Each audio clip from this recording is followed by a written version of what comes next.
ওকে। তো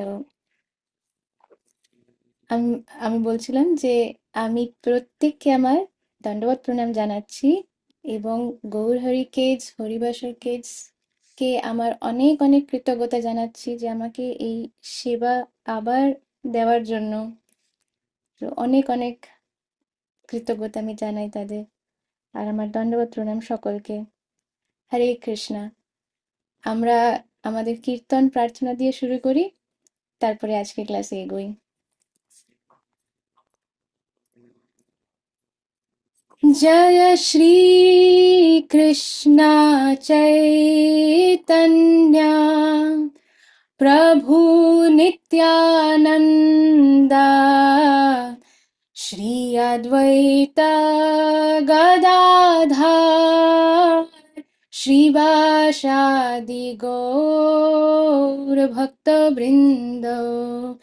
जय श्री कृष्ण चैतन्य प्रभु नित्यानंद श्री अद्वैत गदाधर श्रीवासादि गौर भक्तवृंद।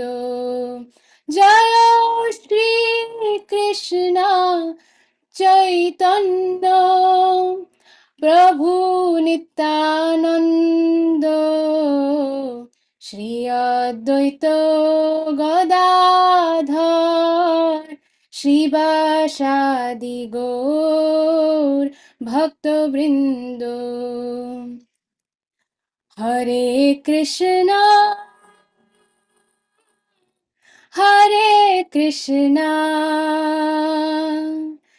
कृष्णा कृष्णा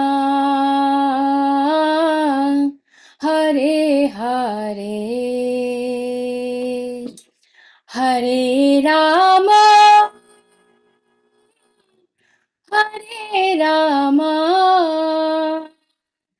राम राम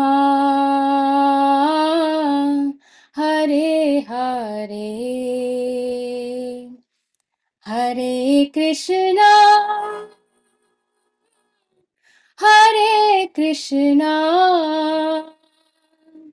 कृष्णा कृष्णा हरे हरे हरे राम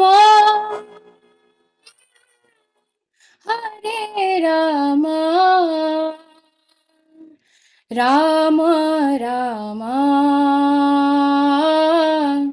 हरे हरे। जय जय निताई जय जय गौर जय जय श्रीधाम मायापुर। जय जय निताई जय जय गौर जय जय श्रीधाम मायापुर।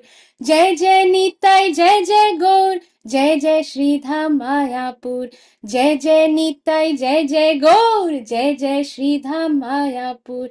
निताई गौरांगो निताई गौरांगो निताई गौरांगो गौर हरि।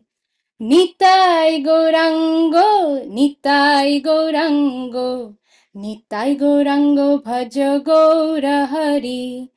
निताई गौरांगो निताई गौरांगो निताई गौरांगो भज गौर हरि।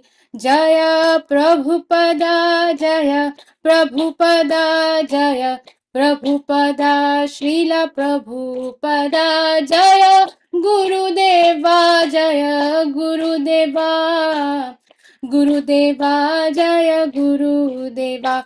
निताई गौर हरि बोल हरि बोल हरि बोल। निताई गौर हरि बोल निताई गौर हरि बोल हरि बोल हरि बोल निताई गौर हरि बोल।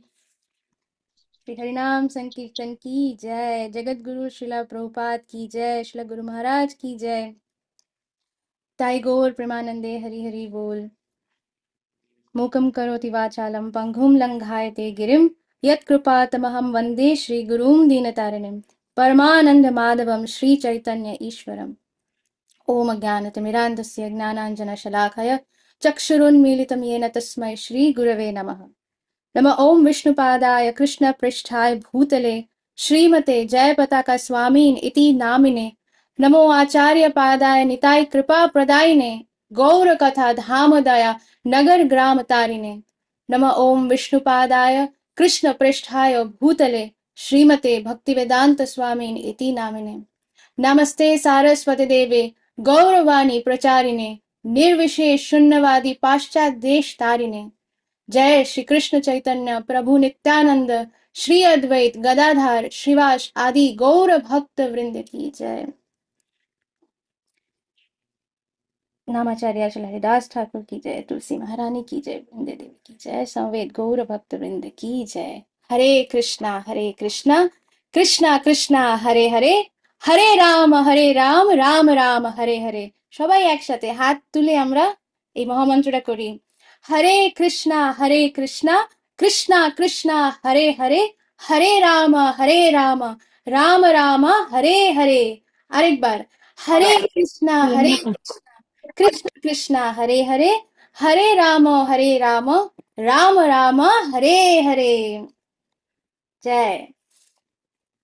আচ্ছা, সব থেকে আগে আমি জিজ্ঞেস করি যে আমরা যে আগের ক্লাসে যে আম, যে কথাগুলো আমরা ডিসকাস করেছিলাম, দেখি তো কাদের কাদের মনে আছে যে আমরা কি টপিকে ডিসকাস করেছিলাম, কি ব্যাপারে ডিসকাস করেছিলাম। তোমরা ডিজিটালি হ্যান্ড রেজ করতে পারো বা এমনি হাত এমনিও হ্যান্ড রেজ করতে পারো। আর আমি যে কোনো একজনকে জিজ্ঞেস করব, শুধু একটা লাইনে বলতে হবে বা 2 ওয়ার্ডসে 3 ওয়ার্ডসে বলতে হবে যে আমরা কি টপিকে ডিসকাস করেছি। আচ্ছা, দেখি কারা কারা হ্যান্ড রেজ করেছি। এ কি, আমি দেখছি অনেক কম জনে হ্যান্ড রেজ করেছে, অন্যদের মনে নেই। আচ্ছা, আমি দেখতে পাচ্ছি উম এখানে, দেখি ডিজিটালি হ্যান্ড রেজ করেছে দেখতে। আচ্ছা আচ্ছা আচ্ছা, সবাই এমনি হ্যান্ড রেজ করছে। আচ্ছা, আমি দেখি যে কাকে জিজ্ঞেস করতে পারি। উম আচ্ছা, রঙ্গলেখা, রঙ্গলেখাকে জিজ্ঞেস করি। রঙ্গলেখা, তোমাকে আনমিউট করতে হবে।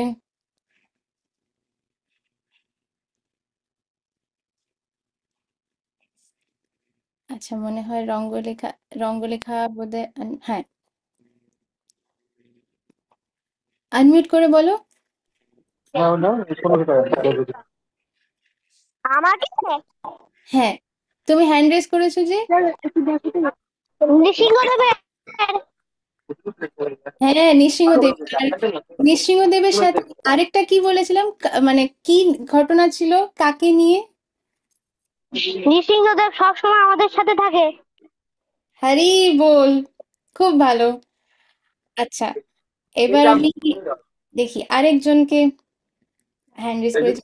এই থেকে আর কেউ অ্যাড করতে, আমাদের রূপরেখা বলেছে যে নৃসিংহদেব তারপর না, আর কেউ কিছু অ্যাড করতে চাইলে হ্যান্ড রেজ করতে পারো। আচ্ছা ঠিক আছে, এবার আমি দেখি কাকে জিজ্ঞেস করতে পারি।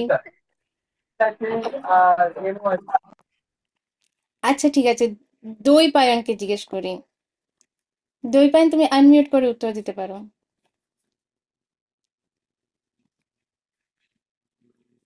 হরে কৃষ্ণ মাতাজি। হরে কৃষ্ণ।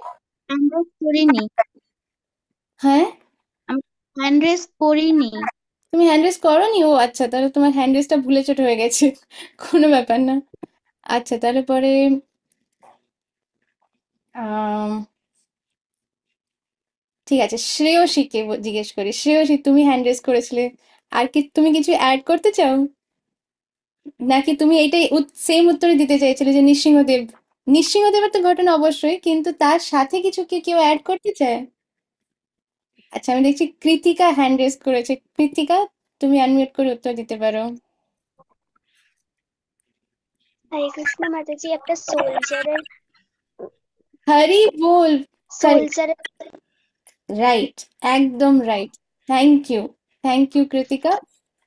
আম, ঠিক আছে, তো আমরা এইটাই ডিসকাস করেছিলাম, একটা সোলজারের একটা রিয়েল ইনসিডেন্ট আমরা করেছিলাম, যে সে কিভাবে একটা খুব একদম যুদ্ধর মাঝে, একটা টেররিস্ট অ্যাটাকের মাঝে কিভাবে নৃসিংহদেবকে মনে করেছে, আর কিভাবে নৃসিংহদেব স্বয়ং তাকে রক্ষা করেছে।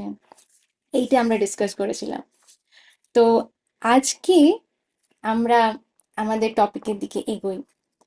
এবার আমি জানতে চাই যে এখানে কারা কারা কাদের কাদের এরকম হয় যে অনেক সময় আমাদের হয়তো মনে কিছু ডিজায়ার থাকতে পারে যে আমাদের মনে হচ্ছে এইটা দরকার কিংবা এইটা হলে ভালো হয়। আর যখন এরকম আমাদের মনের মধ্যে কোনো ডিজায়ার আসে তখন আমরা একেবারে পেশেন্স লুজ করে ফেলি যে আমার এক্ষুনি এটা চাই, এক্ষুনি এটা আমাকে করতে হবে, এটা আমার এক্ষুনি দরকার, আমি ওয়েট করতে পারবো না। এরকম কি তোমাদের মধ্যে কারোর হয়? তাহলে হ্যান্ড রেজ করতে পারো। আমার তো হয়।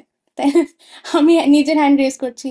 তোমরা একটু ভেবে দেখো তো তোমাদের এরকম হয় কিনা যে কোনো ব্যাপারে যে এইটা না হলে হবে না, আমার এটা এখন চাই, বা আমাকে এখানে নিয়ে যেতেই হবে, এই বন্ধুর সাথে আমি এখন দেখা করতেই চাই। এরকম যে কোনো আলাদা আলাদা পরিস্থিতিতে যে কোনো সিচুয়েশনে কখনো কি আমি দেখছি অনেকজনই এটাতে হ্যান্ড রেজ করছে।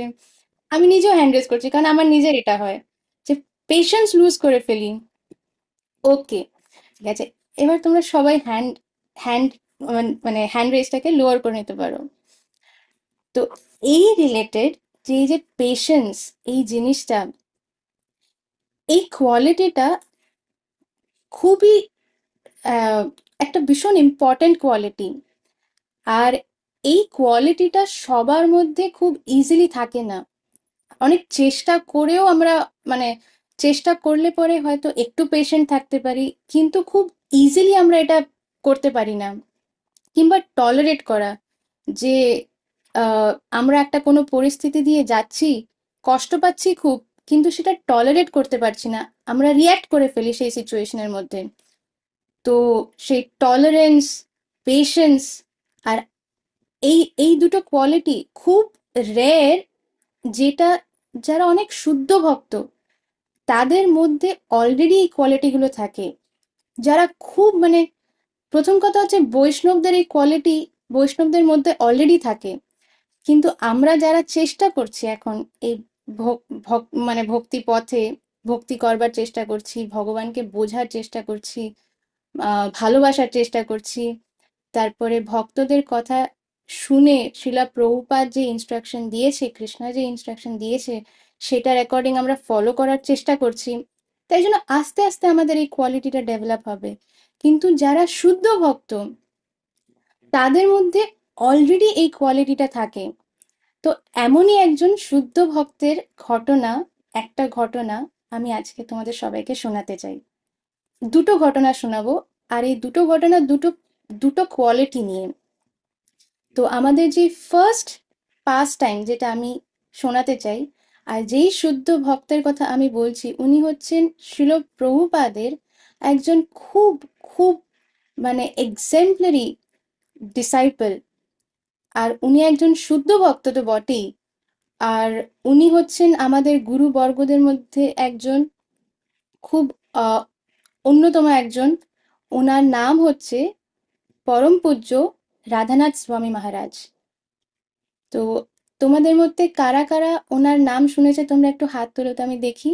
পরম পূজ্য রাধানাথ রায় মহারাজের নাম কারা কারা শুনেছে? আচ্ছা, আচ্ছা, তোমরা অনেকজনই শুনেছো। আবার অনেকজনের ভিডিও, কয়েকজনের, অনেকজন না, কয়েকজনের ভিডিও যেহেতু অফ আছে, তাই আমি বুঝতে পারছি না যে তারা হ্যান্ড রেজ করলে আমি বুঝতে পারবো না। তো ঠিক আছে, তোমরা আবার হাত নামিয়ে ফেলতে পারো। তো এটা তো খুব ভালো ব্যাপার যে তোমাদের মধ্যে বেশি জন মানে প্রায় তোমরা সবাই পরম পূজ্য রাধানাথ স্বামী মহারাজের নাম শুনেছো। তো ওনার আহ ওনার লাইফে মানে উনি যখন ভক্তিপথে আসেন, এবার শুদ্ধ ভক্তরা আমরা যেরকম জন্ম নিই, এটা আমাদের হাতে না যে আমরা কোথায় জন্ম নেব, কবে জন্ম নেব, আমরা নিজের ইচ্ছে জন্ম নিতে পারি না। আমাদের কর্ম অনুযায়ী আমরা জন্ম পাই। এই যে মনুষ্য জন্ম পেয়েছি এটা হচ্ছে আমাদের কর্ম অনুযায়ী, আমাদের ইচ্ছে অনুযায়ী মনুষ্য জন্ম পেয়েছি, মনুষ্য যোনি পেয়েছি। তার মধ্যেও মনুষ্যের মধ্যেও কেউ কেউ আছে যারা মাতাজি ফিমেল বডিতে, কেউ কেউ আছে যারা প্রভুজি মানে মেল বডিতে। কিন্তু যারা শুদ্ধ ভক্ত তারা কৃষ্ণার যে কৃপা, কৃষ্ণ প্রেম, কৃষ্ণ কৃপা, সেটা দেওয়ার জন্য ওনারা এই ভৌতিক জগতে আবির্ভূত আবির্ভূত হন, ওনারা ডিসেন্ড করেন। এমন না যে হঠাৎ করে কোথাও জন্ম হয়ে যায়। তাই ওনাদের পুরো যে জীবনের যা কিছু ঘটনা সেগুলো সবই লীলা। তাই শিল প্রভুপাদের যখন আমরা কথা শুনি, ওনার বইয়ের নাম কি? শিলা প্রভুপাদ লীলামৃত, লীলার অমৃত। কারণ ওনার পুরো জীবনটাই হচ্ছে একটা লীলা। এমন না যে কোনো ঘটনা ঘটেছে, প্রত্যেকটা জিনিসই হচ্ছে লীলা। কারণ এনারা হচ্ছে শুদ্ধ ভক্ত। তো পরম পূজ্য রাধানাথ স্বামী মহারাজের লাইফ নিয়ে আমি তোমাদের এই একটা ঘটনা শোনাই প্রথমে। তো মহারাজ, উনি হচ্ছেন আমেরিকান, ওনার জন্ম হয়েছে আমেরিকাতে। কিন্তু ওনার ছোটবেলার থেকেই আম, ওনার যেই ডিজায়ার সেটা হচ্ছে ভগবানকে বোঝা, ভগবানের ব্যাপারে আরো জানা। তো 19 বছর বয়সে, 19 ইয়ার্স, এবার তোমাদের মধ্যে অনেকজনই আছে যারা টিনেজার, 13 ইয়ার্স, 14 ইয়ার্স, 15 ইয়ার্স, তাই না? তো মহারাজ ছিলেন 19 ইয়ার্স, উনি 20ও হয়নি, উনিও টিনেজার। 19 ইয়ার্সে উনি নিজের বাড়ির থেকে বেরিয়ে ভগবানের খোঁজ, মানে উনি খোঁজ করছিলেন একজন বোনাফাইড স্পিরিচুয়াল মাস্টার, মানে প্রামাণিক গুরু। এই খোঁজে উনি নিজের বাড়ির থেকে বেরিয়ে পড়েন। আর উনি শুনেছিলেন যে ইন্ডিয়াতে, না, এটা, যখন উনি বাড়ির থেকে বেরিয়ে পড়েন তখন উনি অনেক রকম জায়গায়, মানে কত রকম দেশ ক্রস করে ভারত অব্দি পৌঁছয়। কিন্তু ভারত অব্দি পৌঁছানোর যে জার্নিটা সেটা ইজি না। কিভাবে উনি আসেন? এমন না যে একটা প্লেনের টিকিট করে প্লেনে উঠে বসে ইন্ডিয়া চলে এলেন, এরম ভাবে না। প্রথমে তো উনি জানতেনই না যে উনি কোথায় যাবেন।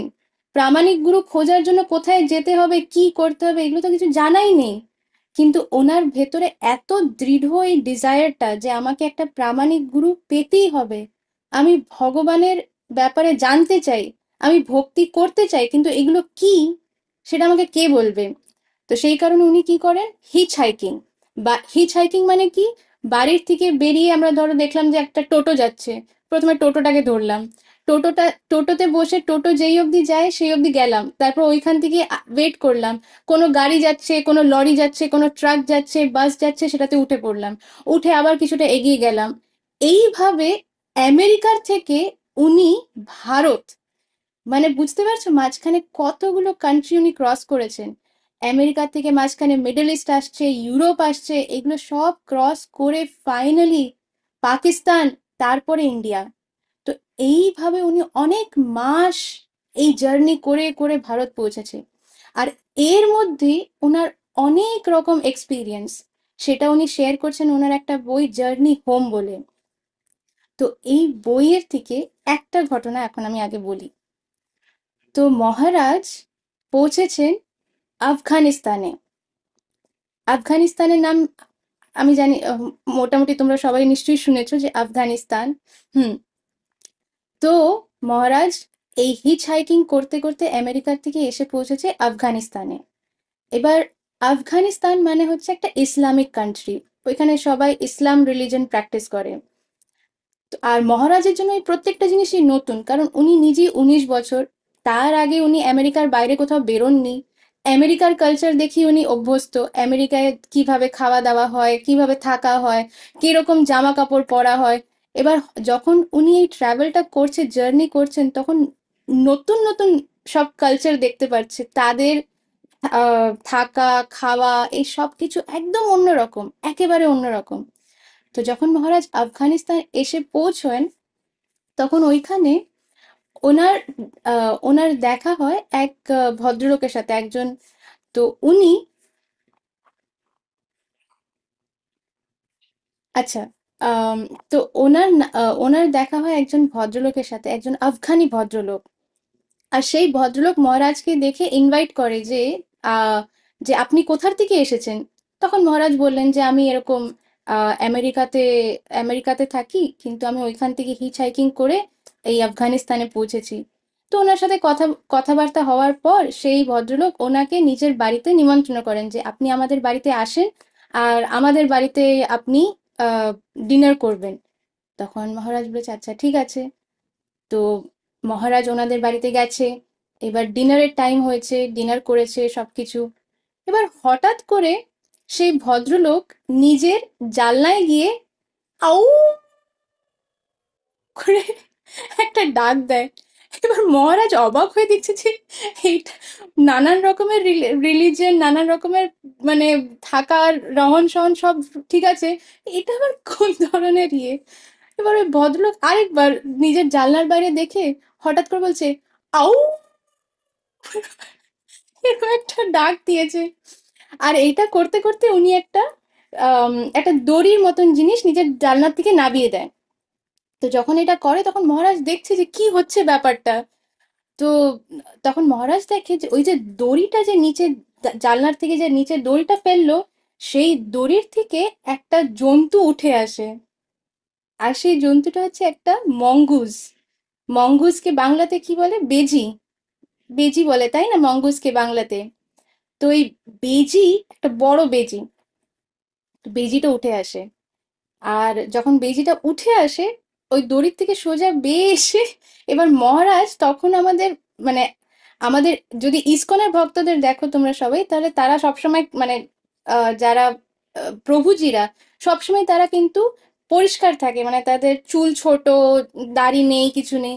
তো মহারাজ কিন্তু তখন ইয়াং, তখনও ইসকনে আসেনি, প্রভুপাদের সাথে তখনও দেখা হয়নি। মহারাজ মানে গুরুদেবের খোঁজে বেরিয়েছেন। তো তখন মহারাজের লম্বা লম্বা চুল, ঠিক আছে, আর যেরকম বাবাজিদের চুল হয় যেরকম, আহ তো সেরকম মহারাজের চুল, লম্বা চুল। এবার ওই মঙ্গুস সে উঠে এসে হঠাৎ করে সোজা মহারাজের দিকে এসে মহারাজের চুল বেয়ে মহারাজের মাথার উপরে উঠে বসে।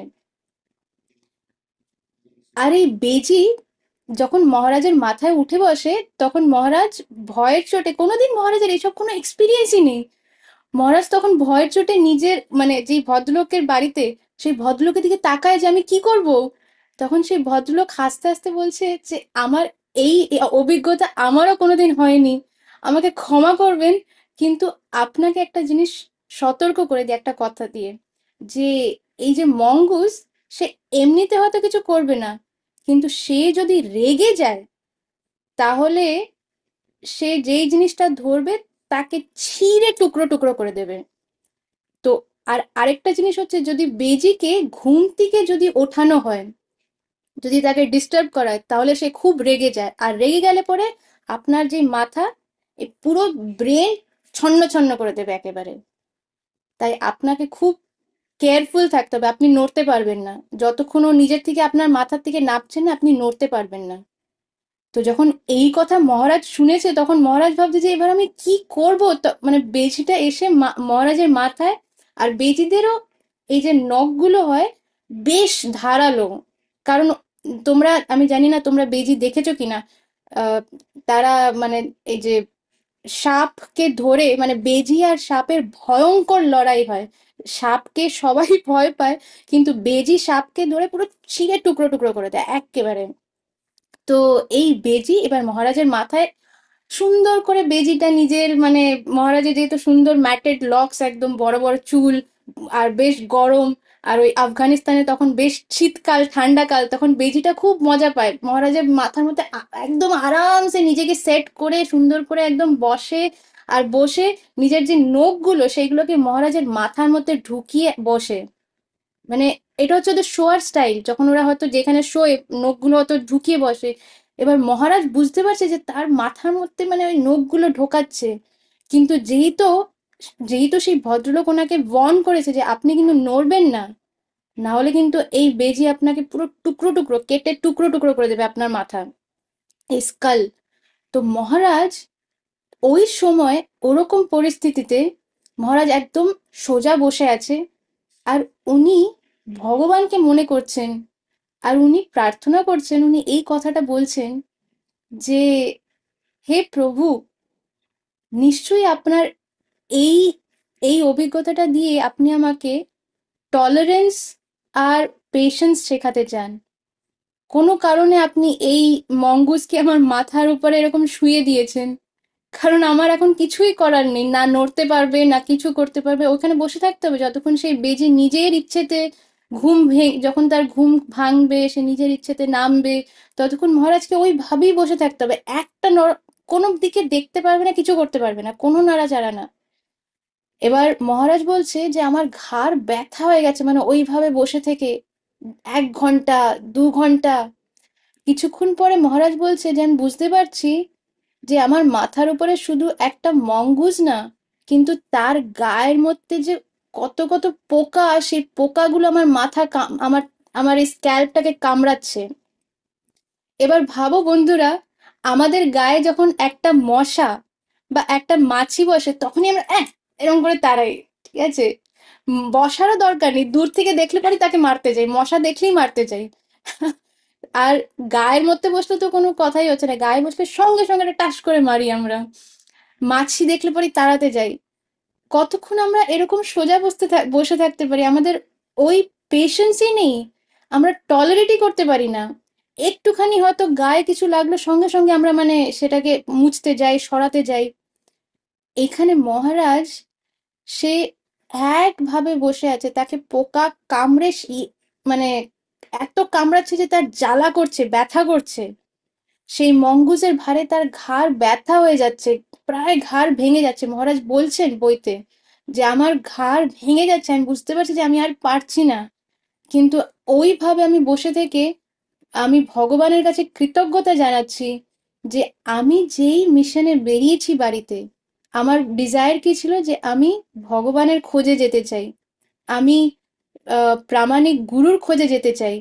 তো ভক্তি করতে হলে আমাদের এই কোয়ালিটিস গুলো তো দরকার। ভগবানকে ভালোবাসতে শিখতে হলে প্রথমত জানতে হবে যে ভগবান কোন কোয়ালিটি গুলো পছন্দ করেন। তো এই কোয়ালিটিটা শেখানোর জন্য আপনি আমাকে এই অভিজ্ঞতা দিয়ে নিয়ে যাচ্ছেন, এটা মহারাজ ভাবছেন। মহারাজ মহারাজ শুদ্ধ ভক্ত, কিন্তু এটা হচ্ছে ওনার জীবনের লীলা। আর আমাদের জীবনের মধ্যে, আমাদের যখন আমরা এটা শুনছি, তখন আমাদের বুঝতে হবে যে আসলে আমাদের এইভাবে প্রার্থনা করা উচিত, যে আমরাও যাতে আমাদের মধ্যে এই টলারেন্স, মানে সহ্য শক্তি, সহ্য না করতে পারলে পরে আমরা এগোতে পারবো না। এটা আমি বলছি, আমি নিজেও এটা নিয়ে স্ট্রাগল করি, আমরা বড়রাও এটা নিয়ে স্ট্রাগল করি। কিন্তু এইটা হচ্ছে আমাদের প্রার্থনা হওয়া উচিত, যে অনেক রকম পরিস্থিতি আসবে, সহ্য করা মনে হচ্ছে অসম্ভব, পারবো না সহ্য করতে। কিন্তু যদি আমরা সেই পরিস্থিতিতে আমরা যদি সেটা সহ্য করি, আর সহ্য কিভাবে করব? ভগবানের চরণে একেবারে আত্মসমর্পণ করে, যে হে কৃষ্ণা, হে মহাপ্রভু, আপনি কৃপা করুন, হে শিল প্রভুপাদ, আপনি কৃপা করুন, আমি পারছি না এটা সহ্য করতে, আপনি সেই শক্তিটা দিন। বলদেবের কাছে প্রার্থনা করা, নিত্যানন্দ প্রভুর কাছে প্রার্থনা করা, যে আমাকে সেই শক্তিটা দিন যাতে আমি এটা সহ্য করতে পারি, আমাকে পেশেন্স দিন।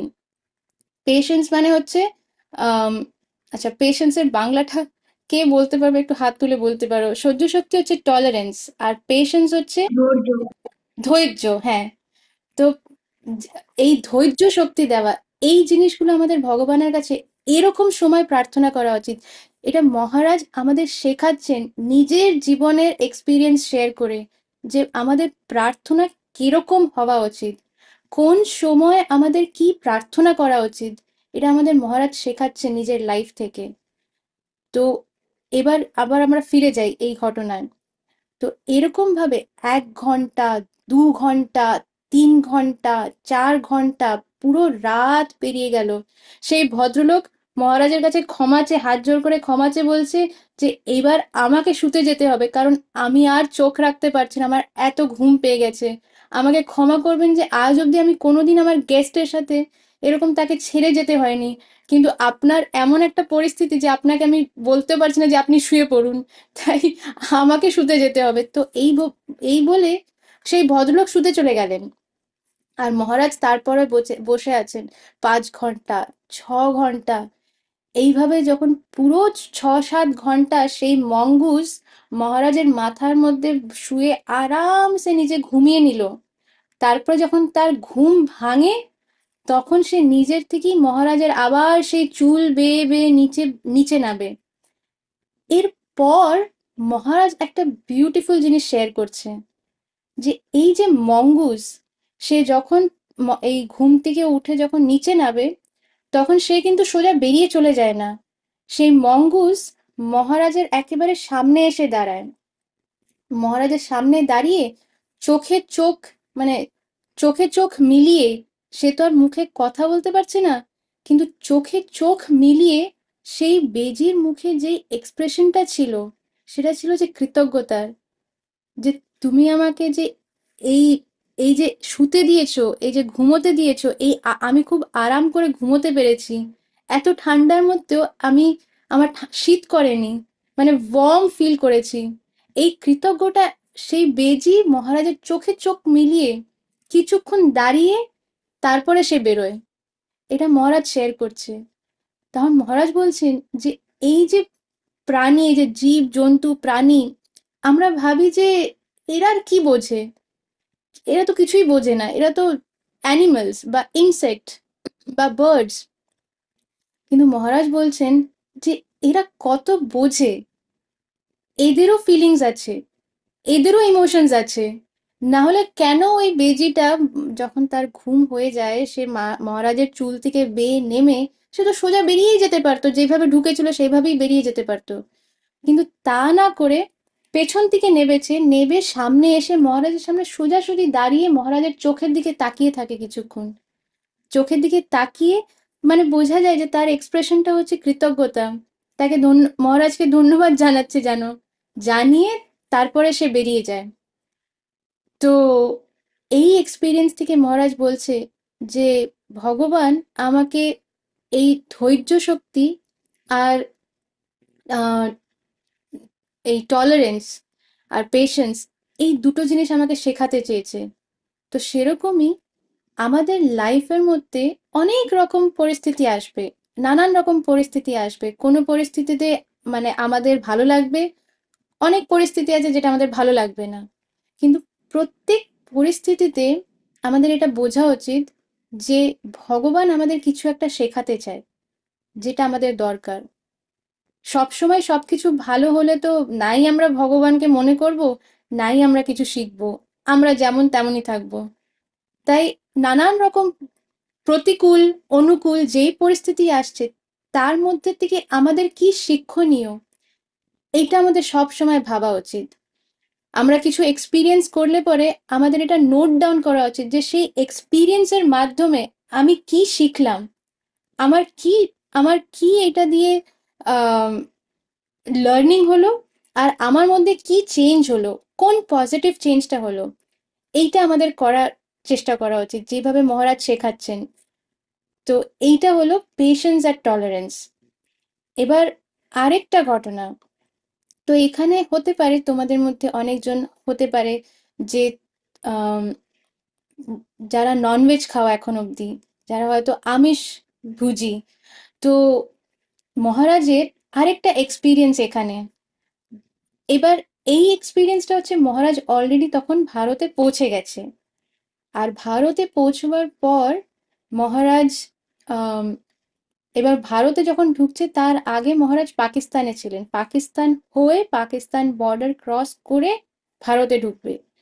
আর এই যে আমেরিকার থেকে নিয়ে ভারত অব্দি যে ট্রাভেলটা, তার মধ্যে তো মহারাজ যেইটুকু টাকা নিয়ে বেরিয়েছে ডলার্স নিয়ে, সেগুলো প্রায় সবই শেষ, কিছুই বাকি নেই আর। তো যখন পাকিস্তান থেকে যখন ইন্ডিয়ার বর্ডারে ঢুকবে, তখন তো মহারাজকে ঢুকতেই দেওয়া হচ্ছে না। ভাবো, আজকে আমাদের পরম পূজ্য রাধানাথ স্বামী মহারাজ কত কষ্ট দিয়ে গেছে, কত কষ্ট দিয়ে, কিসের জন্য? যাতে ওনার ওনার জীবনের মাধ্যমে উনি যা যা গো থ্রু করেছেন, সেই মাধ্যমে যাতে আমাদের মতন সবাই, আমরা যাতে শিখতে পারি এই ভ্যালিউস গুলো, এই কোয়ালিটিস গুলো, যাতে এইগুলো আমরা শিখতে পারি। তো ভগবান তার নিজের, ওনার যারা নিজের নিজ প্রিয়জন যারা, নিজ পার্শ্বদ যারা, তাদের মাধ্যমে আমাদের এই জিনিসগুলো শেখান। ভগবান কখনোই যে ফার্স্ট গ্রেডে, তাকে কখনোই 10th গ্রেডের পরীক্ষা দেবে না। যে 10th গ্রেডে, তার মাধ্যমেই 10th গ্রেডের পরীক্ষার উত্তরগুলো অন্যদেরকে দেবে। তো মহারাজ এই জিনিসগুলো দিয়ে যা গোত্র করেছেন সেটা দিয়ে আমাদের অনেক শিক্ষণীয়। তো এবার মহারাজ যখন ইন্ডিয়ায় পৌঁছান তখন তো ইন্ডিয়াতে তাকে ঢুকতেই দেওয়া হচ্ছে না, বলছে তোমার কাছে কত ডলার্স আছে দেখাও। তখন মহারাজ বলছে আমার কাছে কয়েকটা কয়েন পড়ে আছে, কিছু কয়েন্স। তখন বলছে আমাদের ভারতে অলরেডি অনেক ভিখিরি আছে, আমাদের আর ভিখিরির দরকার নেই, তোমরা ফিরে যাও যেখান থেকে এসেছো, তোমাকে ঢুকতে দেওয়া হবে না, ইম্পসিবল। তখন মহারাজ হাত জোড় করে বলছে যে আমি অনেক কষ্ট করে আমেরিকা থেকে এসেছি, আমি এখানে এসেছি, আমি ভগবানের ব্যাপারে জানতে চাই, আমি আমি একজন প্রামাণিক গুরুর খোঁজে এসেছি। আর আমি শুনেছি যে ভারতের মধ্যে মানে গুরু পাওয়া সম্ভব, এই কারণে আমি অনেক দূর থেকে অনেক মাস ধরে অনেক কষ্ট করে এসেছি, আমাকে প্লিজ ঢুকতে দিন। তখন বলছে তুমি বেরো এখান থেকে, তোমাকে ঢুকতে দেওয়া হবে না। এই ঢোকার জন্য মিনিমাম $200 দরকার, এই কয়েনগুলো দিয়ে আমরা কি করবো, সরে যাও এখান থেকে যাও। এরকম ভাবে কথা বলা হচ্ছে মহারাজের সাথে। তখন মহারাজ ওইখানে একটা গাছতলায় বসে মহারাজ আবার ভগবানের কাছে প্রার্থনা করছে। আর এইবার মহারাজ কি বলছে যে হে প্রভু, আমরা আমরা যেরকম বলি যে ও কৃষ্ণা, হে কৃষ্ণা, কিন্তু মহারাজ তো তখনও প্রভুপাদের সাথে ওনার সাক্ষাৎ হয়নি, ওনার দেখা হয়নি। তাই মহারাজ তখনও কিন্তু কৃষ্ণা ব্যাপারে জানে না। তাই মহারাজ বলছে ও লর্ড, কারণ মহারাজ হচ্ছেন আমেরিকান, আর উনি জিজাসকে ইয়ে করেন। তো তখন উনি বলছেন যে হে প্রভু, আমার জন্য যদি আপনার কোনো কাজ থাকে এই এই জগতে, আমার আমার করণীয় যদি কিছু থাকে, তাহলে প্লিজ আমায় হেল্প করুন। আমি এই ডিজায়ার নিয়ে বাড়ির থেকে বেরিয়েছি যে আমি আপনার আপনার ব্যাপারে জানতে চাই, আমি আপনার ব্যাপারে একজন প্রামাণিক গুরুর থেকে জানতে চাই। এই ডিজায়ার নিয়ে বাড়ির থেকে বেরিয়েছি, এবার এত দূর আসার পর যদি আমাকে না ঢুকতে দেওয়া হয় তাহলে আমি কি করব, আমি কোথায় যাব? ফিরে যাওয়ারও টাকা নেই, কিচ্ছু করা যাবে না, কোনো কোনো কিছু অপশন নেই আর। তখন মহারাজ হেল্পলেস হয়ে, এরকম কি কারুর আমাদের পরিস্থিতি হচ্ছে যেখানে আমরা হেল্পলেস, আমাদের কাছে কোনো অপশন নেই? আজ অব্দি কি আমাদের মধ্যে কারুর এরকম সিচুয়েশন হয়েছে? আমার আমার এরকম হয়, আচ্ছা আমি দেখতে পাচ্ছি যে ইন্দিরা হাত তুলছে, কিন্তু আমার এরকম কোনো সিচুয়েশন এখন অব্দি হয়নি যেখানে আমরা একেবারে হেল্পলেস, যে কোনো অপশনই নেই, টাকা নেই, ফিরে যাওয়ার জন্য আহ বাড়ির বাড়ি ফিরে যাওয়ার অপশন নেই, অন্য কোথাও যাওয়ার অপশন নেই, কোনো হোটেলে থাকতে পারবো সেই অপশন নেই, শীতকালের মধ্যে গাছতলায় থাকতে হবে, সেখানেও থাকতে দেবে কিনা তার ঠিক নেই, কোনো দেশ অ্যাকসেপ্ট করছে না, ইন্ডিয়াতে ঢুকতে পারছে না, পাকিস্তান বর্ডার ক্রস করে গেছে। এরকম একটা পরিস্থিতি, এরকম কঠিন পরিস্থিতি কি আজ অব্দি আমাদের মধ্যে কেউ পড়েছে যেখানে না এই দিক না ওই দিক না সেই দিক না? তো মহারাজ এরকম একটা পরিস্থিতিতে, কিন্তু সে কি করছে, সে ভগবানকে মনে করছে, প্রত্যেক পরিস্থিতিতে ভগবানকে মনে করছে। আর প্রত্যেক পরিস্থিতিতে মহারাজ এইটাই ভাবছে যে প্রভু, এই এই অভিজ্ঞতা দিয়ে তুমি আমাকে কি শেখাতে চাইছো, আমার কি শিক্ষণীয়, এটা হচ্ছে ওনার থট প্রসেস। তো ওখানে বসে যখন উনি এরকম প্রার্থনা করছেন তখন আস্তে আস্তে সন্ধ্যা হয়, আর যখন সন্ধে হয় তখন শিফট চেঞ্জ হচ্ছে। তো যেই মহিলা ওখানে বসেছিল, যে মহারাজকে বলেছে না না একদম অ্যালাউড না, তো তার শিফট চেঞ্জ হয়ে আরেকজন পাঞ্জাবি, পাগড়ি পরা একজন পাঞ্জাবি ভদ্রলোক সে আসে। তো সে যখন আসে তখন মহারাজ দূর থেকে দেখছে যে আচ্ছা শিফট চেঞ্জ হয়েছে, যাই আমি এনার সাথে কথা বলি। কিন্তু এই মহিলা তাকেও সচেতন করে দিয়েছে যে এই দেখো ওই যে দূরে ওই বসে আছে লোকটা, ওকে কিন্তু একদম ঢুকতে দেবে না, ওর কাছে কোনো টাকা নেই, ঠিক আছে? তো ওই মহিলা তাকেও বলে গেছে এটা। তো এবার এইসব করে মহিলা চলে গেছে, আগে যে মহিলা বসেছিল যে মহারাজকে বারণ করে দিয়েছে ঢুকতে। এবার এই ভদ্রলোক আহ যখন যখন মহারাজ আবার আসেন তখন প্রথমে ভদ্রলোক বলেছে যে না তোমাকে তো বারণ করে দেওয়া হয়েছে, আমি তোমাকে অ্যালাউ করতে পারবো না। তখন মহারাজ ওনার কাছে খুব হাম্বল ওয়েতে, দৈন্যভাবে ওনার কাছে নিবেদন করেন যে আমি আসলে ভগবানের খোঁজে এসেছি, আমি আমি আপনাকে প্রমিস করছি যে আমি একদিন আপনার দেশের জন্য সত্যি কিছু ভালো করব, আপনার দেশের প্রত্যেকটা মানুষের জন্য আমি ভালো কিছু করব, কিন্তু আমাকে আজকের দিনে এই সুযোগটা দিন যে আমি ভেতরে যেতে পারি। আপনার এই দেশে ঢোকার জন্য আমি অনেক দূর থেকে এই জার্নি করে করে আসছি, তাই আমাকে প্লিজ এই পারমিশনটা দিন। তো যখন উনি এইভাবে যখন নিবেদন করেন, তখন আমাদের সবার ভেতরে, আমাদের হৃদয়ে পরমাত্মা বসে আছে। আর কৃষ্ণাই কিন্তু ডুয়ার, ভগবানই কিন্তু সব, ভগবানই কর্তা, উনিই সব করেন। তো যখন মহারাজ এইভাবে নিবেদন করলেন, তখন এই ভদ্রলোক তাকে বলে যে যে তুমি যে কথাটা বলছো, তোমার কথার উপর আমার বিশ্বাস হচ্ছে। আচ্ছা, শয়ন শয়নকে আমি দেখছি টুকটাক করে কিছু একটা টুকটাকিং করে সব কি সব অন করে দিচ্ছে। তাই আমরা ছোট্ট বন্ধুরা একটু হাতটাকে কন্ট্রোলে রাখতে হবে। আমরা পেশেন্স আর টলারেন্স শিখছি এইদিকে, কিন্তু ওইদিকে আমাদের হাতটা এইদিক ওদিক চলতে লাগলে পরে পেশেন্স আর টলারেন্সটা হচ্ছে না। তাই তোমরা এই স্ক্রিন শেয়ারিং বা হোয়াইট বোর্ড শেয়ারিংটা করো না, ঠিক আছে? কারণ এটাতে না হলে ডিস্ট্র্যাক্ট হয়ে যাই আমরা। কারণ আমরা সবাই একটা জার্নিতে আছি, মহারাজের জার্নির ব্যাপারে শুনে জার্নিতে চলছি, সেখানে একটু ডিস্টার্ব হয়ে যায় তো। আচ্ছা, তো কে বলতে পারবে আমি কোথায় ছিলাম, কোন কথাটা বলছিলাম? একটু হাত তোলো তো দেখি। আচ্ছা। হুম। আচ্ছা, শ্রেয়সী তুমি বলো, আমরা কোথায় ছিলাম, আমি কোন জায়গাটা কি বলছি? হরে কৃষ্ণ মাতাজি, ধন্যবাদ শর্মা। মাতাজি, আপনি বলছিলেন যে মহারাজ রিকোয়েস্ট করছিলেন যিনি নতুন শিফটে এসেছিলেন তাকে ঢুকতে দেওয়ার। উনি যখন হবে, উনি চান্স চাইছেন। এবার উনি যখন ভিতরে যাবেন উনি কিছু করবেন আমাদের দেশের জন্য।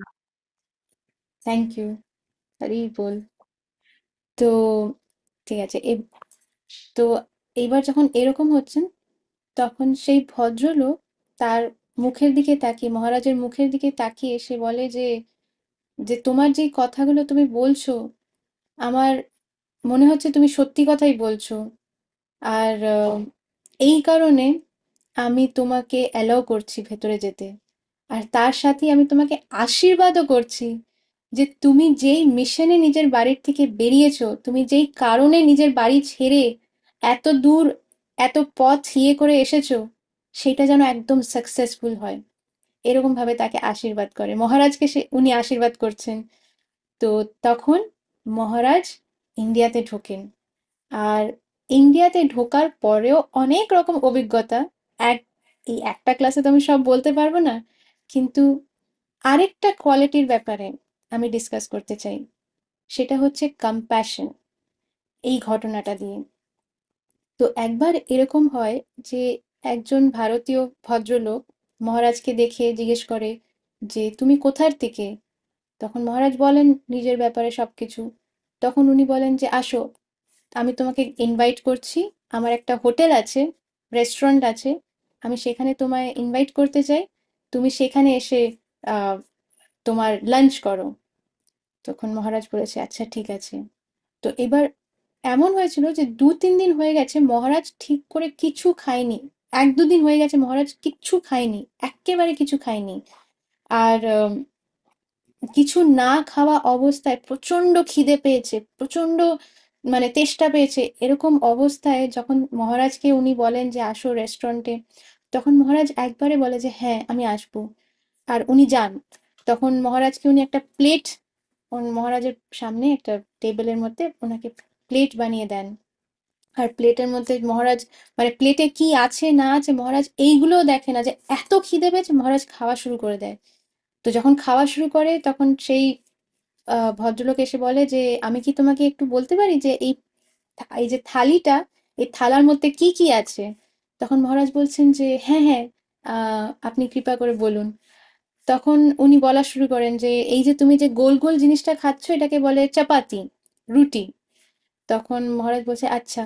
তারপরে বলছে তারপরে তুমি যে এই যে এই হলুদ জিনিসটা দেখছো এটাকে বলে ডাল, এটা লেন্টেলস দিয়ে বানানো হয়। তখন মহারাজ বলছে আচ্ছা। তারপর বলছে এই যে পাশে দেখছো এটাকে বলে সবজি, সব, কারণ এনারা তো সবাই মানে হিন্দি ভাষী। তো তখন বলছে এটা হচ্ছে সবজি, এটা হচ্ছে তরকারি, ডিফারেন্ট ভেজিটেবলস দিয়ে এটা বানানো হয়। তখন মহারাজ বলছেন আচ্ছা। তারপরে উনি বলছেন আর তুমি যে ভাতটা খাচ্ছ তার মধ্যে তার মধ্যে এবার উনি আঙ্গুল দেখিয়ে দেখান যে ভাতটা যে খাচ্ছ তার মধ্যে ওই যে ব্রাউন পিসগুলো দেখছো সেইগুলো হচ্ছে মাংস। এবার মহারাজ যখন এটা খেতে বসেছিল তখন তার সামনেই মহারাজ দেখছে যে একটা গৌমাতা আর তার বাছুর মহারাজের পাশেই দাঁড়ানো। আর সেই বাছুর, ছোট্ট বাছুর, আর সেই গৌমাতা তাকে কিভাবে আদর করছে, মানে চেটে দিচ্ছে। সেই বাছুর গৌমাতা মানে তার মায়ের দুধ পান করছে আর সেই গৌমাতা তাকে খুব আদর করে দিচ্ছে, চেটে দিচ্ছে, ভালোবাসছে। আর এইটা দেখে মহারাজ তখন ভাবছিলেন যে এই গৌমাতা, এদের মধ্যেও কত ফিলিংস, কত ইমোশনস। যেরকম মানুষ নিজের বাচ্চাকে ভালোবাসে, মানুষের বাচ্চারাও তাদের বাবা মাকে ভালোবাসে, ঠিক সেইভাবে এই গৌমাতা হোক বা এই বিভিন্ন রকমের যারা প্রাণী, পশু, মাছ, এরা সবাই তাদের বাচ্চাকে ভালোবাসে, তারা সবাই নিজের সন্তানকে ভালোবাসে, আবার সেই সন্তানও তাদের বাবা মাকে কত ভালোবাসে। আর যখন এই রকম কথা হঠাৎ উনি ভাবতে লাগলেন, আর এই ভদ্রলোক বলছে যে তুমি খাও, তুমি খাচ্ছ না কেন? তখন মহারাজ যখন ওই মাংসের আহ পিসগুলোর দিকে তাকান আর আবার গাভী মাতাকে দেখেন, মানে যে গৌমাতাকে দেখেন, তখন সেই সেই গৌমাতা হঠাৎ করে মহারাজের পাটা চেটে দেয়। আর এইটা এইটা হওয়াতে মহারাজের হার্টের মধ্যে আরেকটা ডিজায়ার এলো। মহারাজ একটা vow নিলেন যে আমি এরপরে আর কোনো দিন আমিষ আহার করব না, আমি আর কোনো দিন আমিষ আহার করব না। আর এটা ভাবতে ভাবতে মহারাজের বমি পেতে লাগে যে যেই যেই গৌমাতা তার বাছুরকে এত আদর করে দিচ্ছে, আমাকেও আদর করে দিচ্ছে, সেই গৌমাতা, তার মাংস কি করে কেউ খেতে পারে? আমি এই জিনিস খাচ্ছি। তখন তার বমি পেতে লাগে, সে সেখান থেকে উঠে সেই ভদ্রলোককে ক্ষমা চেয়ে সেখান থেকে বেরিয়ে যায় যে আমার আমার আর আমি খেতে পারছি না, আমার শরীর খারাপ লাগছে। সে সেখান থেকে বেরিয়ে যায়। আর সারা রাত মহারাজ শুধু এটাই ভাবেন যে আমরা তো বুঝি না, আমরা দেখি না, যখন আমাদের কিছু ভালো লাগে তখন আমরা সেটা খপাখপ খেতে লাগি। আমরা ভাবিও না যে আমরা যেটা খাচ্ছি সেটা কি জিনিস।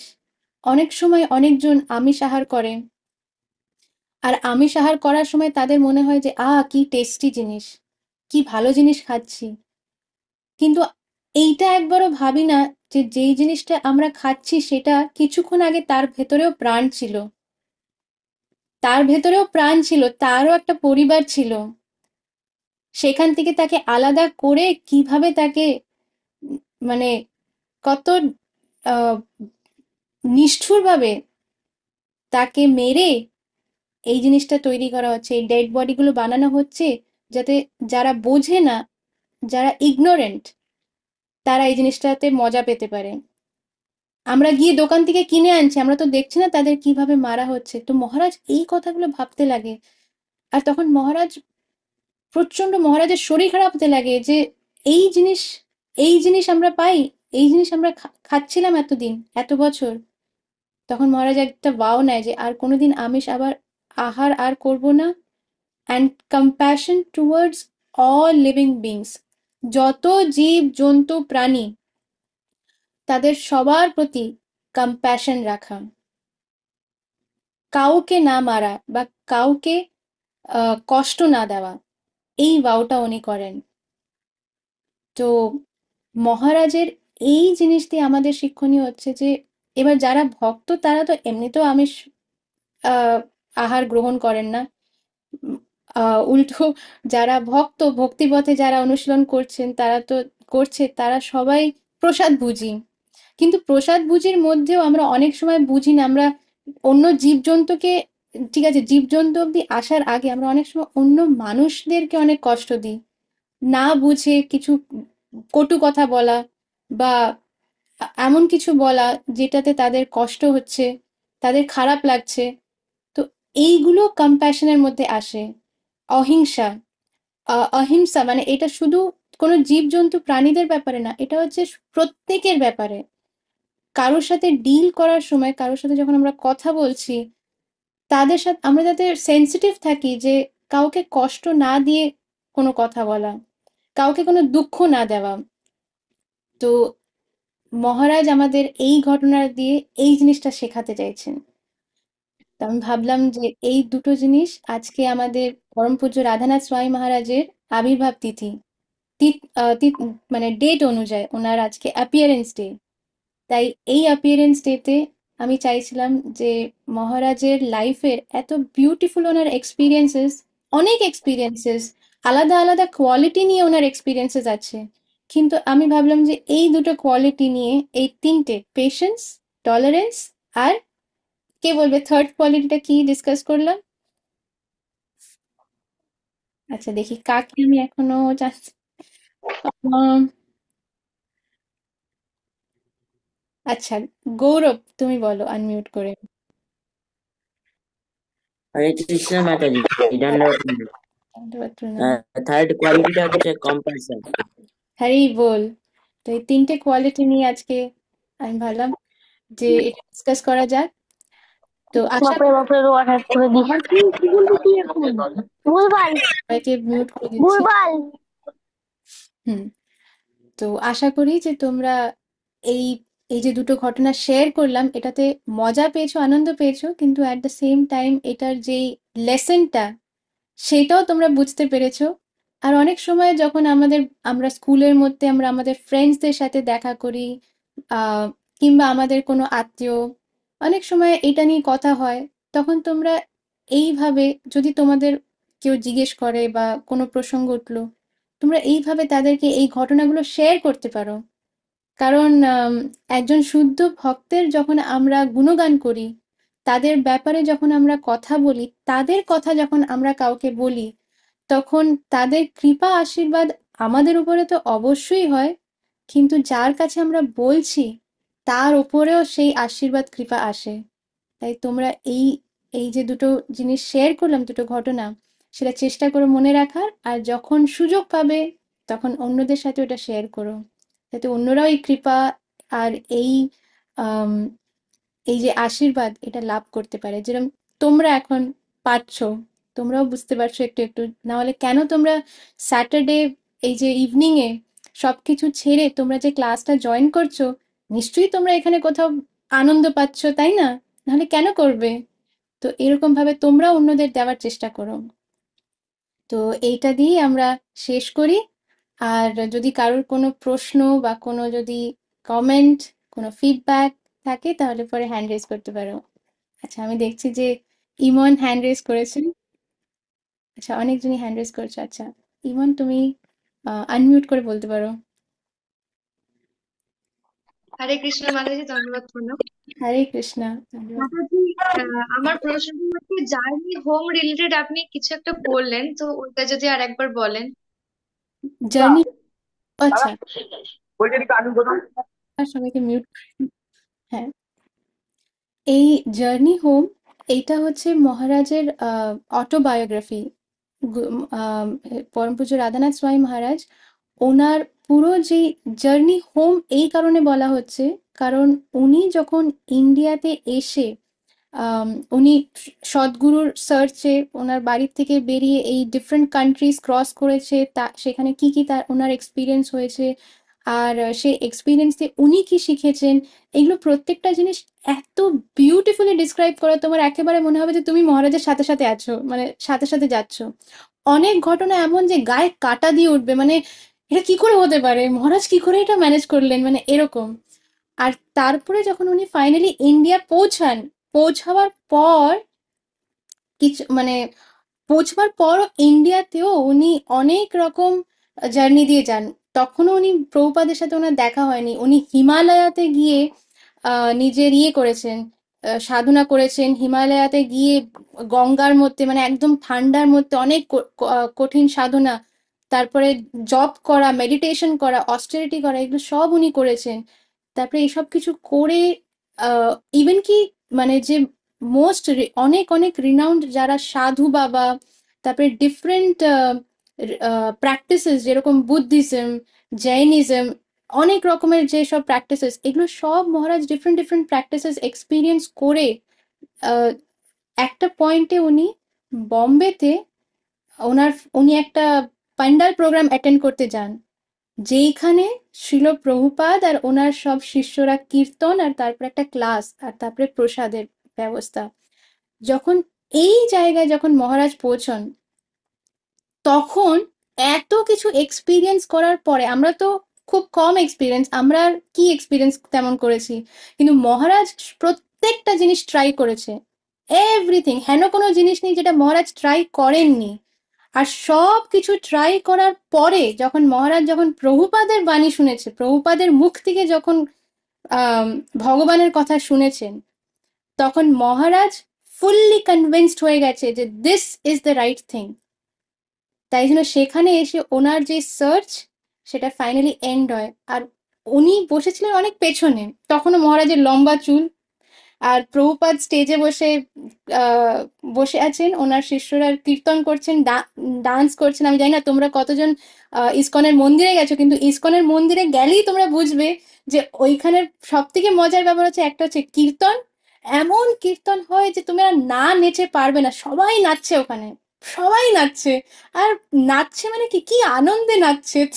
তো যারা যারা তোমাদের বাড়ির পাশে যাদের যাদের ইসকনের মন্দির আছে, অবশ্যই সানডে ফিস্ট বলে একটা জিনিস হয় সানডেতে, সেখানে মানে দারুণ প্রসাদের ফিস্ট একেবারে, আর কীর্তন, আর এই যে ডান্স কীর্তনের সাথে। তো মহারাজ দেখছেন যে কি বিউটিফুল একটা এনভায়রনমেন্ট, মানে সেই কীর্তন কি, সেই ডান্স কি, আর তারপরে সেই ক্লাস যখন সেই মহারাজ শুনলেন, তখন মহারাজ একদম কনভিন্সড যে this is the right place, এনাকেই আমি আমার গুরু মানতে চাই। তো তখন অনেক দূরে মহারাজ বসে, তখন হঠাৎ করে প্রভুপাদ ক্লাস হওয়ার পরে হঠাৎ করে প্রভুপাদ আঙুল দেখিয়ে বলে যে ওই ছেলেটাকে নিয়ে আসো আমার কাছে। তখন আহ, তখন প্রভুপাদের একজন শিষ্য, উনি আসেন। উনি আহ, প্রভুপাদের কাছে প্রথমে কনফার্ম করে নেয় কোন ছেলের কথা বলছে। তখন প্রভুপাদ আঙ্গুল দেখিয়ে বলে যে দেখো একদম পেছনে বসে আছে। কারণ প্রভুপাদ তো কোনো সাধারণ পার্সনই না, উনি তো হচ্ছেন গোলকধাম থেকে নিজে এসেছেন। উনি তো প্রত্যেকটা, মানে উনি তো আর আমাদের বডি দেখে উনি দেখছেন না, উনি ডাইরেক্ট আত্মাকে দেখতে পাচ্ছে। আমরা কে অ্যাকচুয়ালি, আমাদের রিয়েল আইডেন্টিটি, সেটা প্রভুপাদ অলরেডি দেখতে পাচ্ছেন। তখন প্রভুপাদ মহারাজকে ডাকেন, আর ওনার ডিসাইপল মহারাজকে নিয়ে যান প্রভুপাদের কাছে। তখন প্রভুপাদ ওনার মাথায় হাত রেখে ওনাকে অ্যাকসেপ্ট করেন যে তুমি আমাদের এখানে এসো। তো তখন মহারাজের হার্টে ইয়েটা হয় যে এইটা আই এম অ্যাট হোম, আমি ফাইনালি আমার বাড়ি পৌঁছে গেছি। তো এই জন্য এই বইটার নাম হচ্ছে জার্নি হোম, আসল বাড়ি, back back home, back to god head কথাটা আছে না, সেই ব্যাক হোম। আমরা ব্যাক হোম কখন জানবো? যখন আমরা সৎ গুরু আমাদের গ্রহণ করে নিয়েছে, আর আমরা যখন সৎ গুরুর চরণে যখন একেবারে কমপ্লিটলি সারেন্ডার করে ফেলেছি, তখন তখন আমরা আসল বাড়ি পৌঁছেছি। ওটা হচ্ছে আমাদের আসল বাড়ি। তাই এই বইটার নাম হচ্ছে জার্নি হোম। আর এই বইটা অ্যাভেলেবল, এইটা যদি তোমাদের মধ্যে কেউ, এটা ইংলিশে আছে এই বইটা, কিন্তু তোমাদের মধ্যে যদি কেউ এই বইটা পড়তে চাও, তো আমি, এটা আমার কাছে এখানেই রাখা আছে। তো এটা এরকম জার্নি হোম, এটা তো উল্টো দেখতে পারছো তোমরা কিন্তু রাইটিংটা, কিন্তু এটা হচ্ছে সেই বই।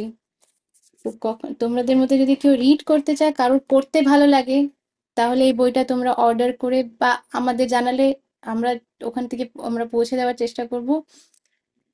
তো এটা পড়তে পারো, খুব খুব সুন্দর অভিজ্ঞতা, আর তোমরা খুব এনজয় করবে এই ইয়েটা, এই বইটা পড়ে। তো যাই হোক, আর যদি কারোর কোনো প্রশ্ন বা কিছু থাকে তাহলে হ্যান্ড রেজ করতে পারো। আচ্ছা, শ্রেয়সী, তোমাকে আমি, হ্যাঁ, হ্যাঁ। হরে কৃষ্ণ মাতাজি, দণ্ডবত প্রণাম। মাতাজি, আজকের তো গুরু মহারাজের জন্মদিন, তো মাতাজি আজকের তো আমি জানতাম না, তো ফাস্টিংটা না করতে পারিনি, তো মাতাজি এখন কি কিছু করা যাবে? কোনো ব্যাপার না।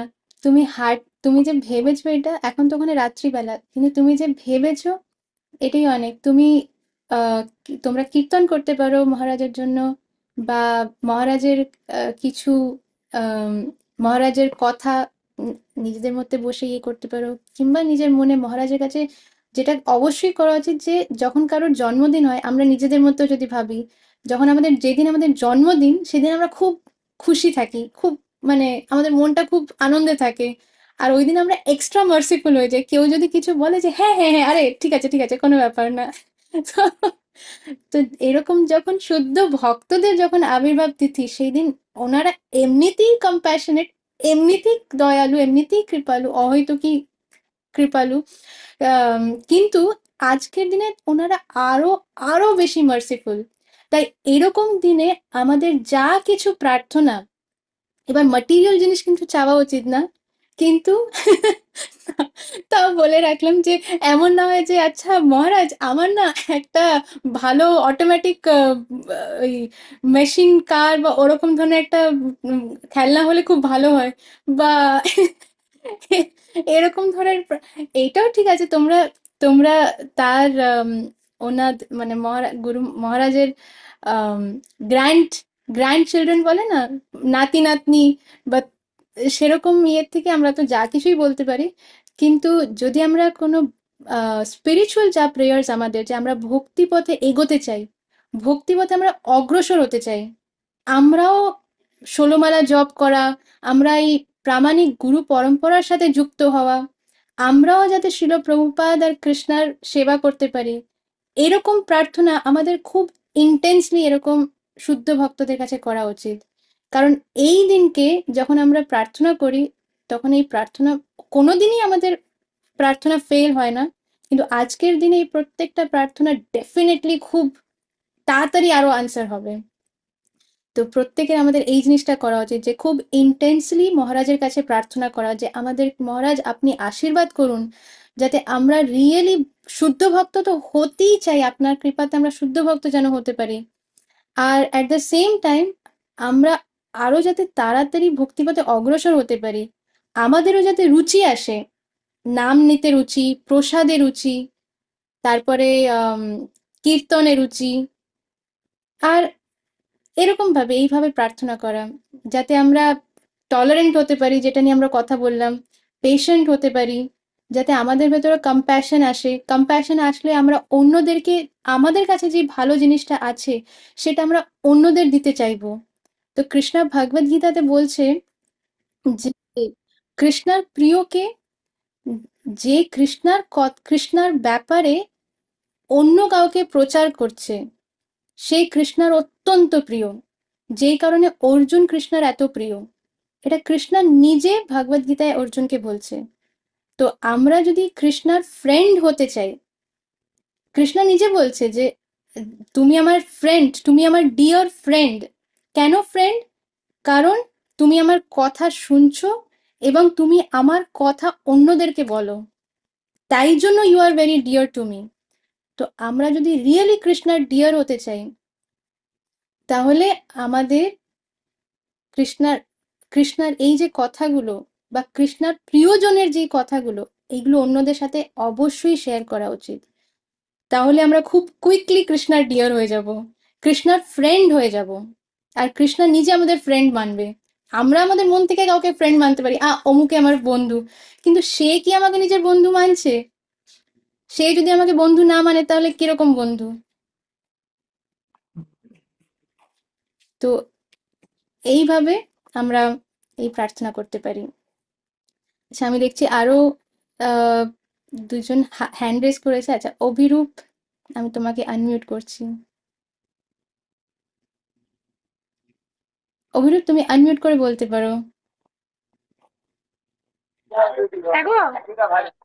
মাতাজি আমি তো বইটা দেখতে চাই। তুমি, অভিরূপ, তোমার কথা শোনা যাচ্ছে না, আমি জানি না শুধু আমি কি।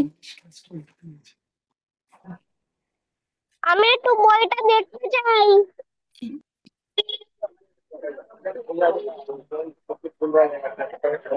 এটা হচ্ছে বইটা, ঠিক আছে। আচ্ছা, আর গৌরব, তুমিও হ্যান্ড রেজ করেছো আমি দেখলাম।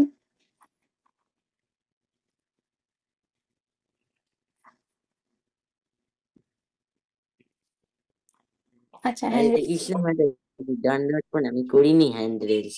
ঠিক আছে, ঠিক আছে, ঠিক আছে, ক্ষমা তাহলে করুন। না না না, ঠিক আছে, যদি আর কারোর কোনো কমেন্ট বা প্রশ্ন না থাকে তাহলে আমরা এখানে আজকের জন্য এন্ড করব। হরে কৃষ্ণা, সবাইকে আমার দণ্ডবত প্রণাম। জয় শিলা প্রভুপাদ, জয় গুরু মহারাজ, অনন্ত কোটি বৈষ্ণব বৃন্দ কি জয়। হরে কৃষ্ণ।